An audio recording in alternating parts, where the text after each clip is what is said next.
అదేవిధంగా ఆదాయాలు పంచలా, ఆదాయాలన్నీ కూడా లోకల్ ఉన్నవన్నీ ఎక్కడెక్కడ లోకల్ అని చెప్పి ఆ పరిస్థితిలో దాన్ని ఏ రకంగా నెట్టుకొచ్చింది అన్నీ కూడా తెలిసిన విషయాలే. కాకపోతే ఏంటంటే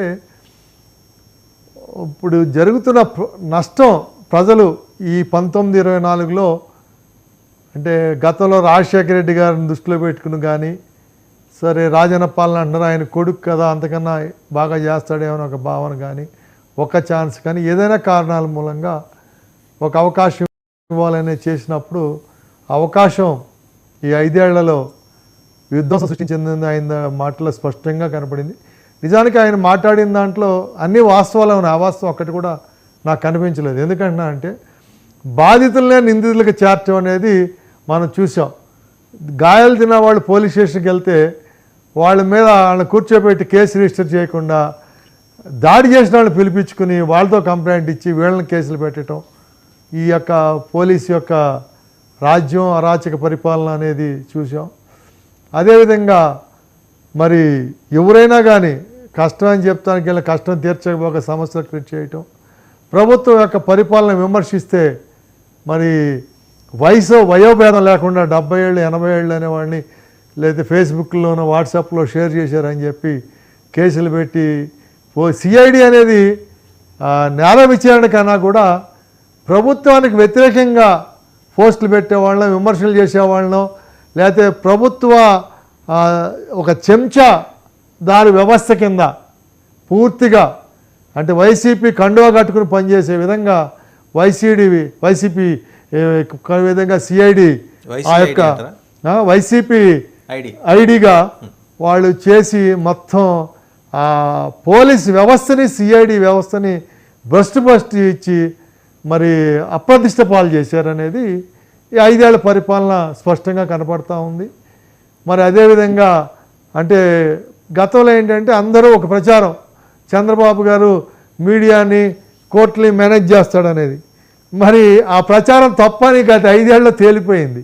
ఆయన ఎవరిని మేనేజ్ చేసి ఏం చేస్తుంటే కనుక కోర్టుల చుట్టూ ఎందుకు తిరుగుతాడు, జైలుకి ఎందుకు వెళ్తాడు, ఇవన్నీ ఇబ్బంది ఎందుకు పడతాడు అని కనుక ఆలోచన చేస్తే వాళ్ళ ప్రచారం అనేది అబద్ధం అనేది మాత్రం ఒకటి రుజువైంది.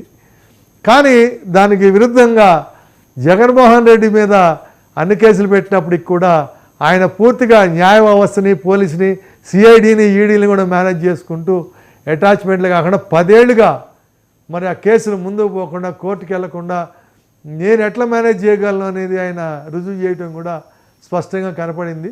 సో ఇవన్నీ ఒక ఎత్తు అయితే మరి ఆంధ్రప్రదేశ్కి నష్టం జరిగటం కానీ, పవన్ కళ్యాణ్ గారు కూడా మాట్లాడిన దాంట్లో ఎర్రచంద్రాన్ని ఎట్లా అంటే ఏటీఎం కింద వాళ్ళు వాడుకున్నట్టుగా కనపడతా ఉంది.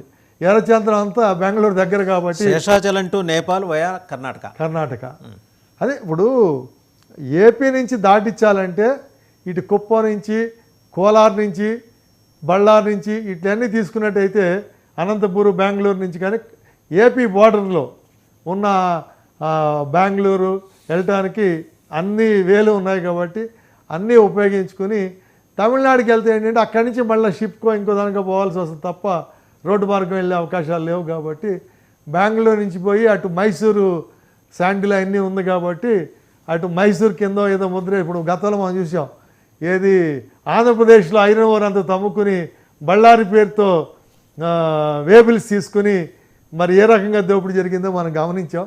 అదేవిధంగా ఎర్రచంద్రాన్ని కూడా శేషాచల అడవుల్ని ఇప్పుడు ఇద్దరు మాట్లాడారు సార్, సీఎం గారు మాట్లాడారు అనేది డిప్యూటీ సీఎం పవన్ కళ్యాణ్ గారు చెప్పిన దాంట్లో స్పష్టమవుతుంది. అంటే ఏ రకంగా రాష్ట్రాన్ని వీళ్ళు దోచుకున్నారు అనేది స్పష్టమవుతుంది.